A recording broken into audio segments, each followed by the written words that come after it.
It is said that in the old Jewish quarter of Kazimierz in Krakow, a pious poor Jew named Reb Isaac, son of Jacob, dreamt one night of a treasure hidden under the Charles Bridge in Prague. Taking his dream literally, Reb Isaac, son of Jacob, traveled for days and nights across rivers and over mountains from Krakow to Prague. When he arrived at the bridge, he inquired into the treasure's whereabouts from an officer, who laughed at the traveler for following his dream. The officer relayed his own dream, in which he envisioned a treasure hidden in the oven of the house of a poor Jew in Kazimierz named Reb Isaac, son of Jacob. Whereupon Reb Isaac, son of Jacob, returned home and found his treasure.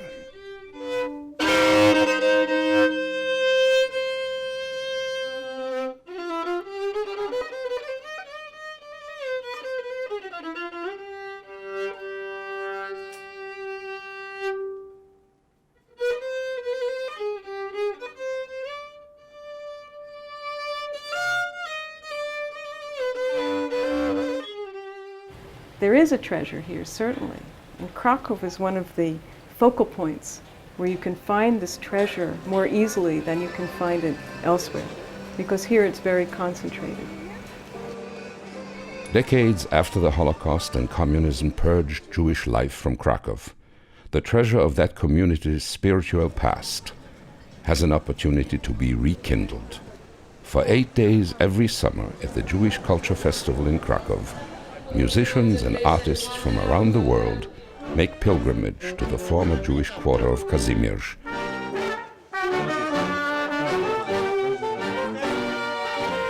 to wrap themselves in the atmosphere which still vibrates with the faint sounds of Hebrew prayer, with the voices of the Yiddish language, with the singing and playing of klezmer music. And now we get the gift of Sana. The ghost-like hum of Jewish life. What goes on in the streets and in the concert halls during this festival week focuses light through a lens into the heart of that treasure, perhaps.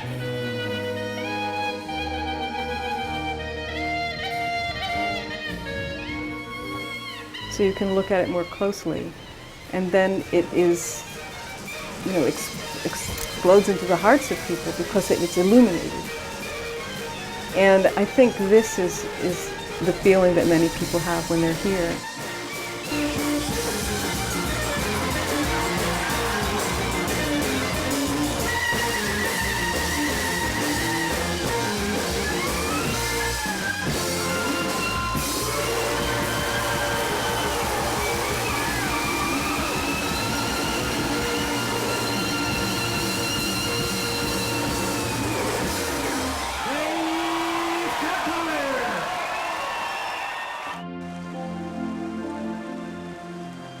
For over a millennium, Krakow has enchanted people from a myriad of cultural backgrounds. Its magnetism seems to stem from its beauty, history, and tradition, as well as a sublime atmospheric quality.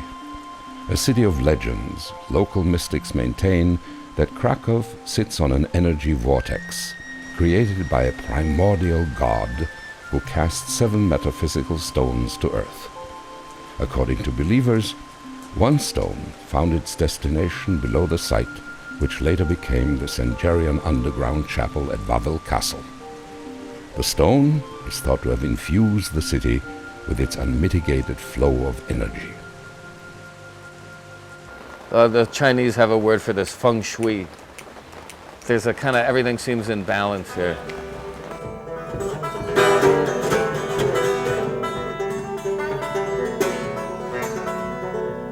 When I do play here, the music takes a certain edge on. I mean, it gets a little bit more intense for me to play it, because I feel like sometimes I'm channeling my ancestors, or at least this kind of Jewish spiritual gestalt that, I find here. There's a definite vibration here.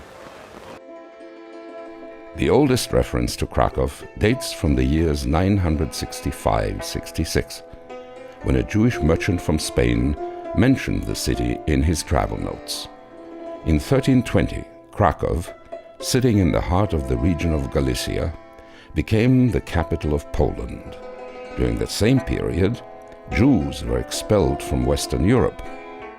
When King Casimir the Great ruled Poland between 1333 and 1370, he invited Jews to settle there, extending to them civil and religious liberties. He and other members of the Polish royalty and nobility were, of course, very aware that it was important to have Jews in Poland. It was important, in fact, to invite many different kinds of people to Poland in order to create a vital and a flourishing Polish economy and Polish society. The king also established the township of Kazimierz, less than 2 kilometers from Krakow city center. In the next century, anti-Semitism increased. Krakowian Jews were banished to Kazimierz, where their community flourished for hundreds of years. From the turn of 15th and 16th century till the half of 17th century, Krakow was one of the main centers of Jewish learning in Poland, maybe even the main center. It was like the center from which everything spread, not only mysticism.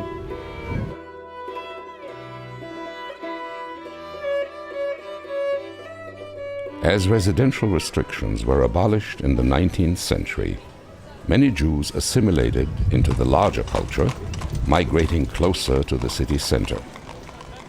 By the 1930s, the Jewish population of Krakow had risen to about 64,000 people, almost 1/4 of the inhabitants of the entire city. World War II, however, brought this successful and bustling community to an abrupt end. The infernos of the Nazi Holocaust brutally and fatally swallowed 90% of the Jews of Poland. Before 39, in every window, in Saturday by night, Friday by night, a Jewish candle with a Jewish mother, grandmother, grandfather. Thousands of Jews walking here to the synagogues. We have only here 7 synagogues, and today nothing. In all Krakow, maybe the Jewish community today is a community of 200 Jews. The only Jews here were ghosts, and there was this real sense of destruction, of the Holocaust, basically. You could walk through and cry, and this feeling, you can still feel it here, in a sense, because there still are some ruins, and there still is this sense that these bricks and stones existed and existed through everything. With a totalitarian communist regime gripping Poland after the war, almost all of the few Jewish survivors emigrated to Israel and North America. They brought with them their recipes, their customs, their religious practices, and their culture in all its manifestations. They brought with them their mother tongue of Yiddish, which was based primarily on the German language, but also integrated Hebrew and Slavic words reflective of the places where Jews had lived. And they brought with them their music, including the klezmer style that had developed over decades, an instrumental folk sound performed at joyous celebrations that blended Greek with Central and Eastern European elements.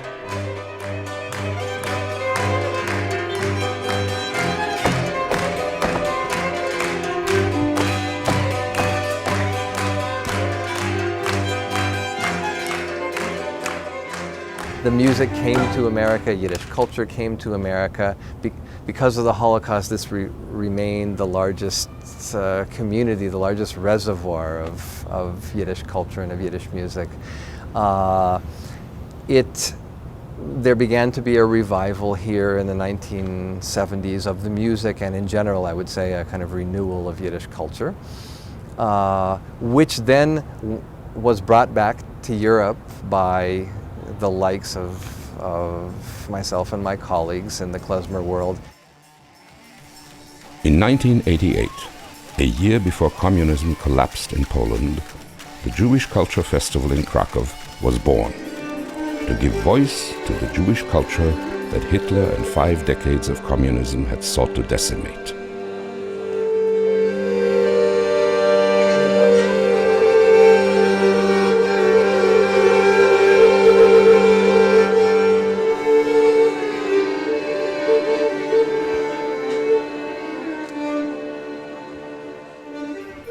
The festival enables the Jewish spirit, still lingering in the shtetl-like confines of Kazimierz, to come alive once again, if only temporarily.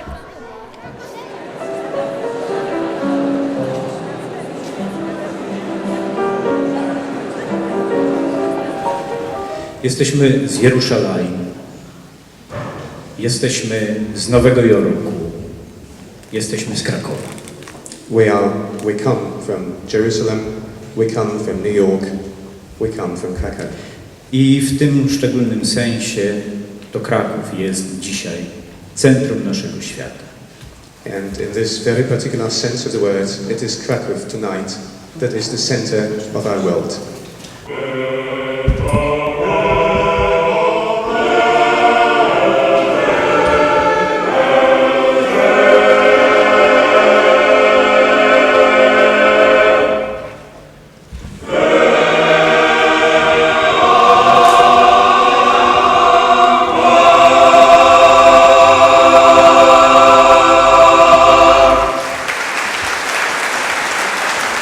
When I came to Krakow in 1980 to the Jagiellonian University, I immediately discovered Kazimierz.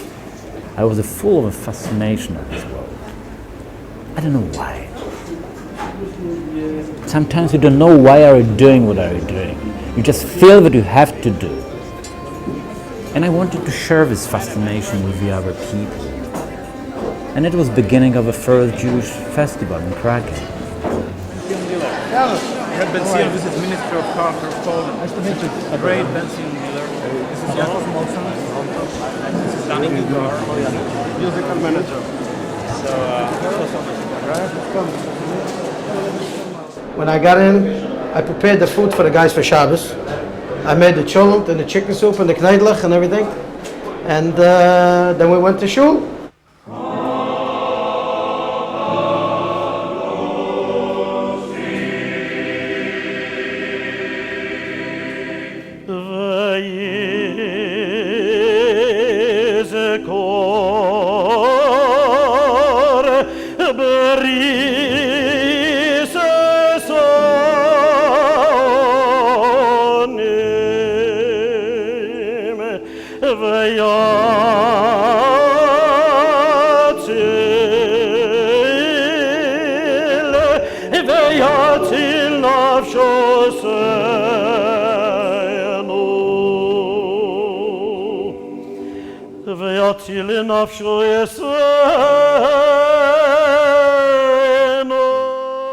The first time I stepped foot into Krakow, I kind of fell in love with this place.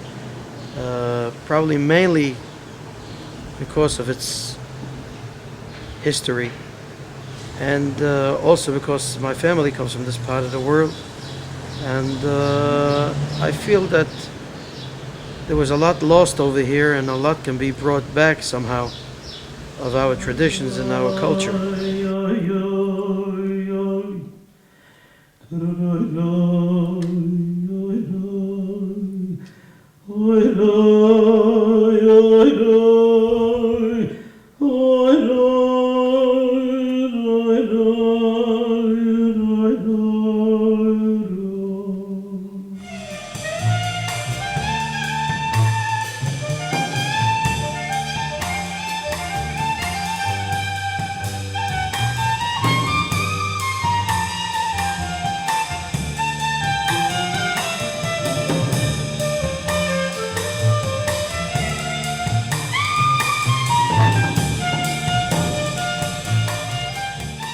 You can really connect with your own past. In fact, just by being here, you realize that someone who grew up here had their own history surrounding them.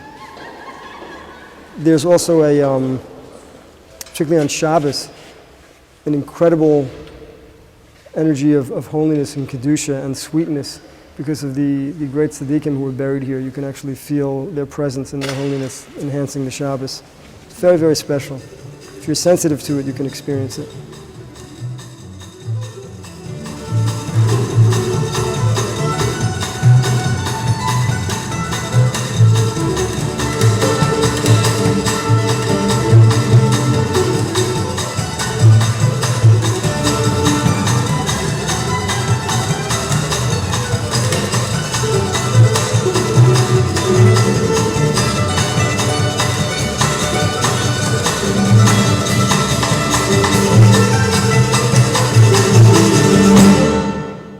Generally, what I try and do when we play is to sort of recreate the experience of what it feels like to pray in a Hasidic shtibel on Yom Kippur.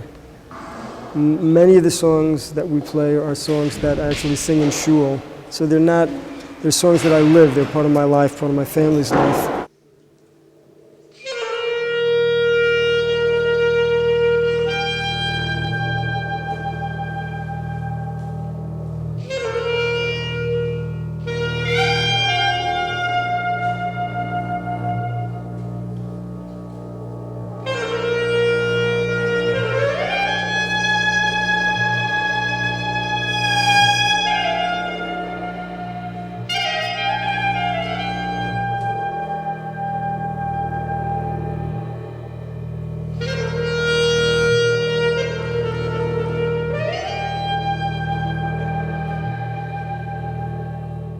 Although we have grown roots elsewhere, this place still has its Jewish roots.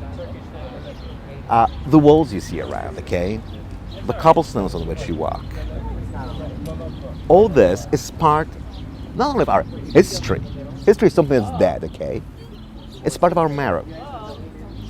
And what this festival does, it makes the blood flow through the bones once again.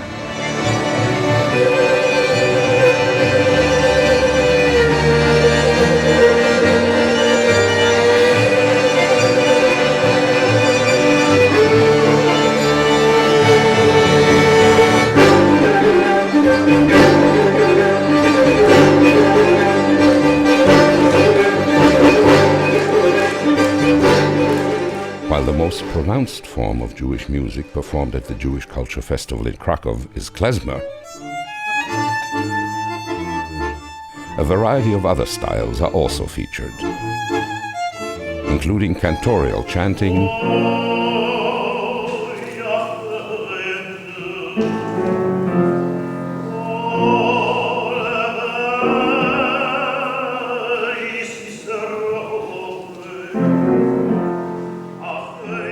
modern versions of klezmer influenced by jazz, bluegrass, new age, rock, hip-hop,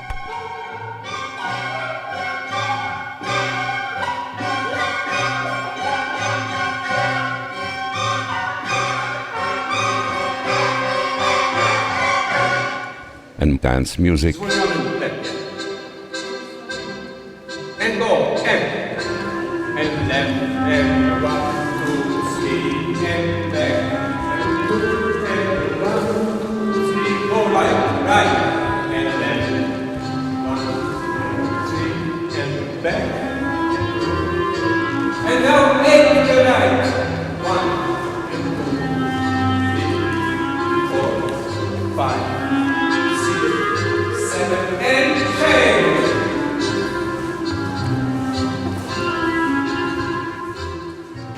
They are looking for something new. They are enthusiastic, and I feel I'm among the friends, really, here in Krakow. I'm coming to Krakow because of the atmosphere here in the festival. It's fantastic, you know, it's not only Jews, but the Poles, students in Krakow, they are coming and they're enjoying and they are loving the music and the dances of Jews. Fantastic.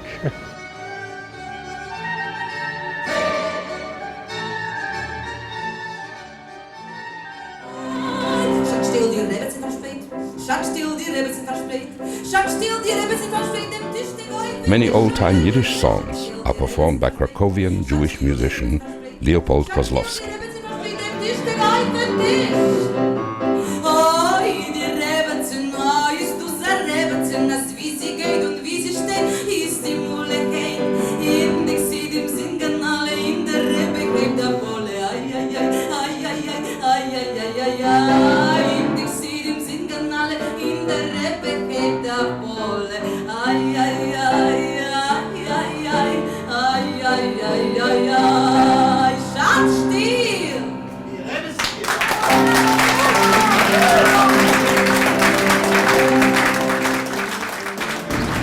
Że ja jestem dumny z tego, że jestem klezmerem, tym autentycznym klezmerem.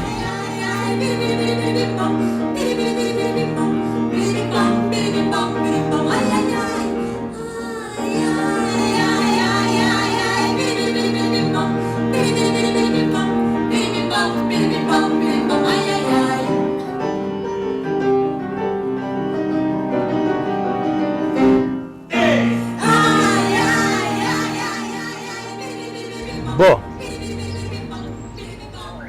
człowiek nie wybiera klezmerstwa, tylko klezmerstwo wybiera człowieka.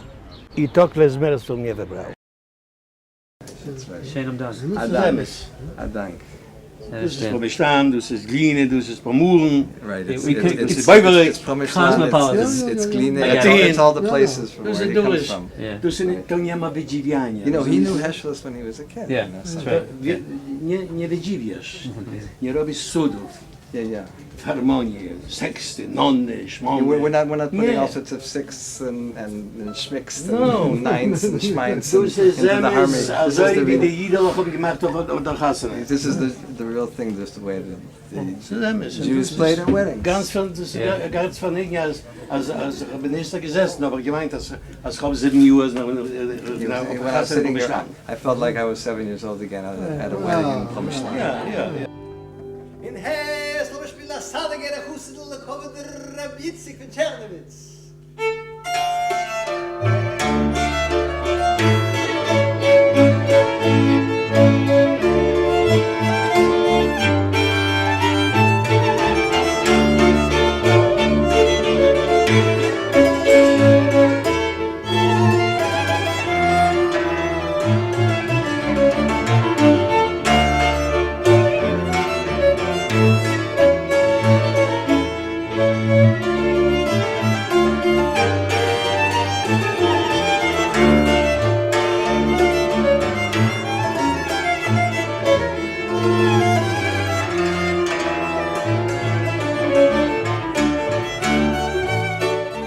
Far more things get thrown into the pot of klezmer music than used to be there, and in one way that's great. In other ways, it kind of like what happened to jazz. It kind of obscures what klezmer means, and does it really mean anything anymore?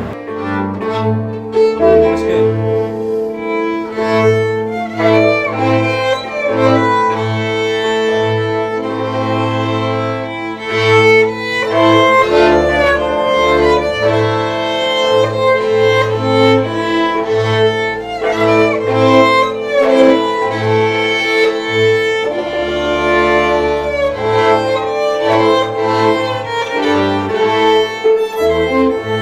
Authentic is kind of a strange word because I don't want to claim that we are the authentic klezmer band. This is how exactly it was, because none of us were around when it was. We are doing our best to reconstruct, and I feel we do a pretty good job of that based on our knowledge. But none of us have heard the great bands of Stempanu and Podotzer. Those aren't on recording.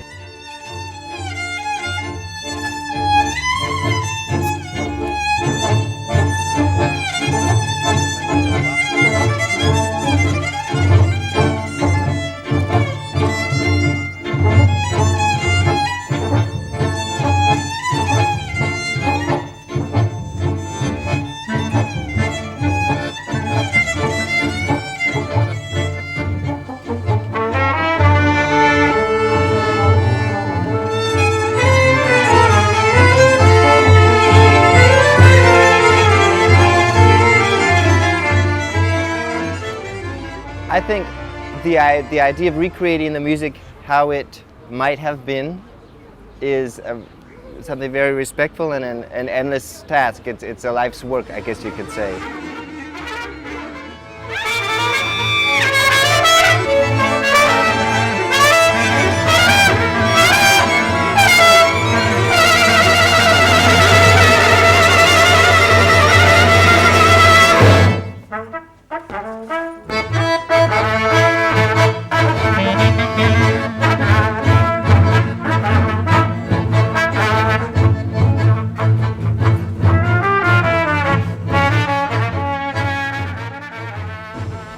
But I think it's important too to bring the music into the lives of the people living today and allow yourself to express yourself and use all kinds of elements from your life in the music, because the music as it was created 50, 100, 150 years ago, etc., those musicians were also mixing the music and mixing the styles and expressing themselves as people of their day.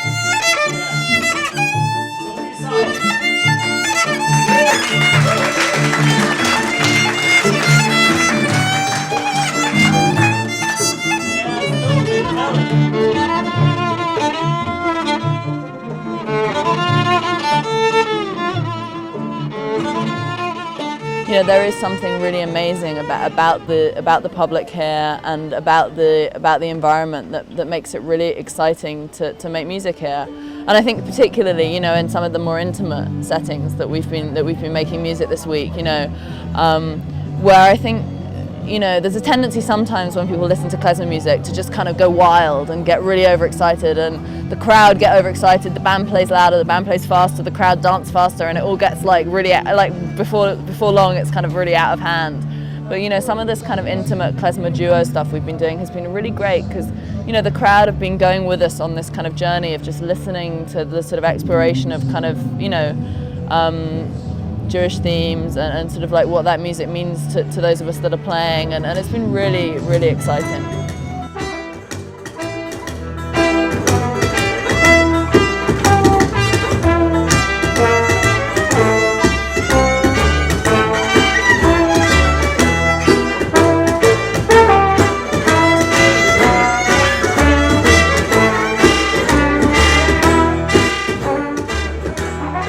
It is the most effective theatrical integration of set and setting by both using the place and the history in a very intelligent way, with bringing in the people from around the world who are exemplars of an informed performative art that's based on the history that's here. He presents something that is capable of giving people a very transformative experience.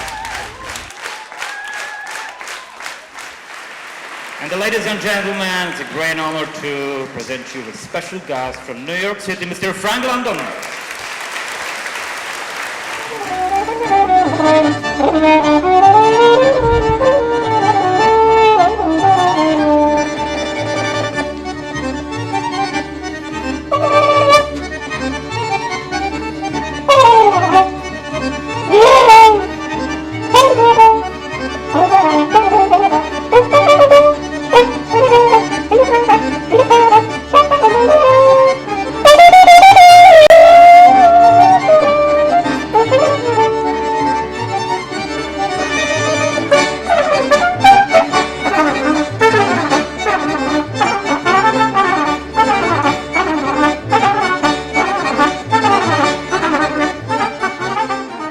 This has been something like American musicians bringing back Jewish culture to this place, which was lost here or mainly lost, through the war and the Holocaust. So this is really something special, and it feels very strange for me being here the first time, because the surrounding here, this area is also very touristic, like Jews in a very touristic, artificial way. But this, just in responding audience and the music which is happening here is definitely real. It's very real and deeply felt and very emotional.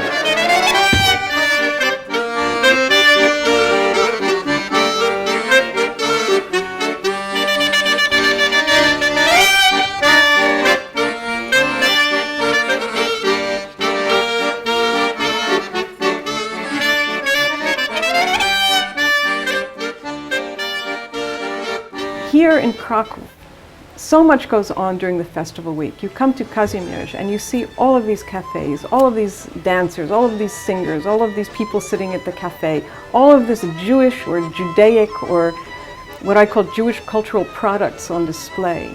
But it's not Jewish life, it's a virtual Jewish life. It's a virtual Jewish world because it's not the Jewish community. It's not a living Jewish world. It's a virtual world. It's a world that looks Jewish but is not really. It's a product. On the piped-in music in the Klezmermusicians was coming over the klezmatic singing with Chava Alberstein, the poet Binim Heller's song about Mein Schwester Chaya mit den grünen Augen, my sister Chaya with the green eyes, which is about his sister, and she died in Treblinka, and here I am in the land of Israel, and I'm the only one that remembers that she existed, and I mean, we all broke down. It was just, because on the other hand, that's all that's left. I mean, what's left is just crumbs, remnants, and of all the wonderful people, the amazing energy on the square and this positive new thing that's happening, there are so few people that actually understand. They understand the words, that know this language, that know this culture. I mean, in that sense, it's gone, and all that's left are fragments, and yet, we are those fragments. We're here.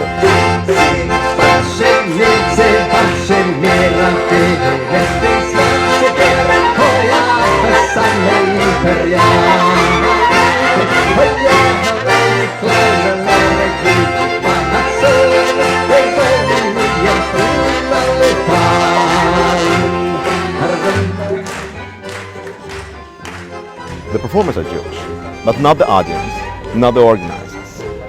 So what is Jewish culture, right? Is it only something the Jews do for Jews? In that sense, there isn't much Jewish culture left in Central Europe. Or is it that the Jewishness resides in the art itself, regardless of who the audience is, which is my preferred way of viewing it.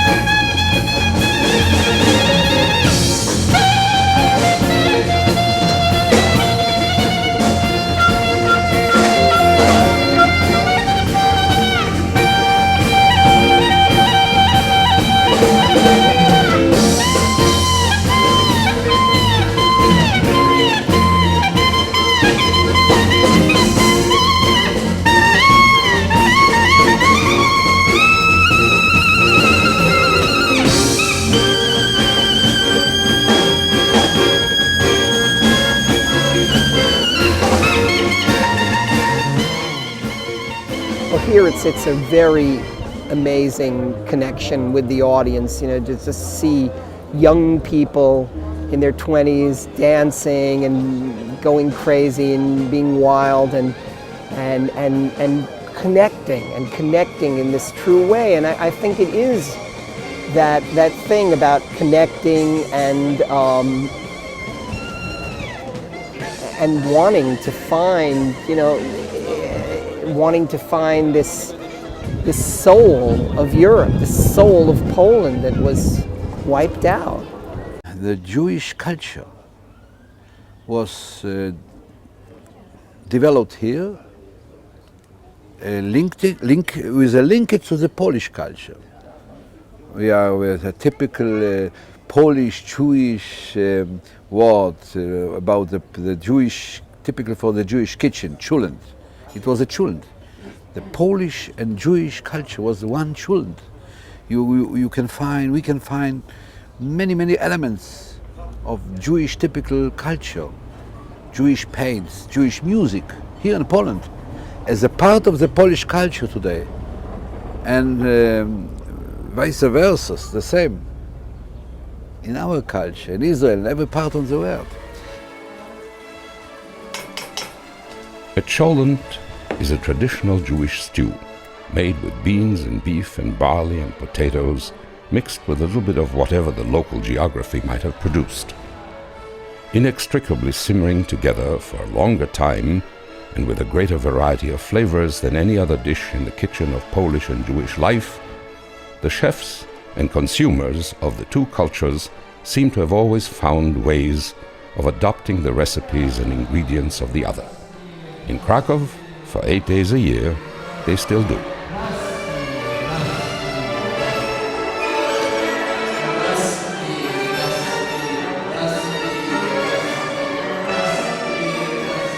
First of all, we have to preserve a memory of a Jewish culture. Second, we have to give, or rather we should give, the people opportunity to meet in the space of the culture which is natural for this place, which is created through the more than 700 years.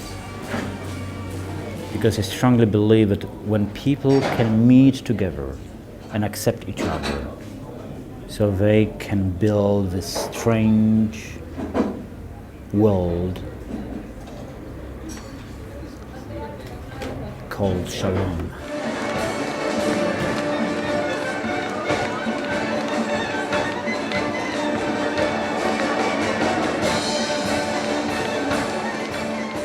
You know, we can't turn back the clock. Time marches on. Civilizations rise and fall and come and go and get wiped out. And you know, you can weep, you can celebrate what there was, you can celebrate what is. I mean, ultimately, I think you have to celebrate what is. I mean, it's all we have. What else do we have? I think it's about living in the present, always. You know, Nachman Breslover, Rabbi Nachman of Breslov said a wonderful thing that to me is kind of a code for life. Mitzvah gedoyle liyos b'simcha tamid. It's a great mitzvah, it's a great commandment and good deed and Jewish thing to do, to always be in simcha mode. And if you can have that kind of perspective on life, and of course, you know, he also said life is a narrow bridge, and the only thing to do is not to be afraid.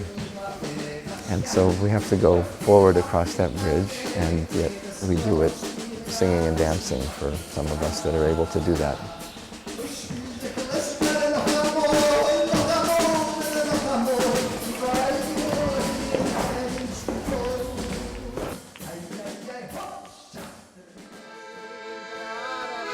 It is said that with the wealth he discovered in the oven of his home, Reb Isaac, son of Jacob, funded the construction of the Isaac Synagogue in Kazimierz. Throughout the remainder of his life, when asked about the source of his riches, he responded, "There are things you may look for all over the world, yet find only in your own home. Before you realize this, you often have to travel far and wide, searching for the elusive treasure."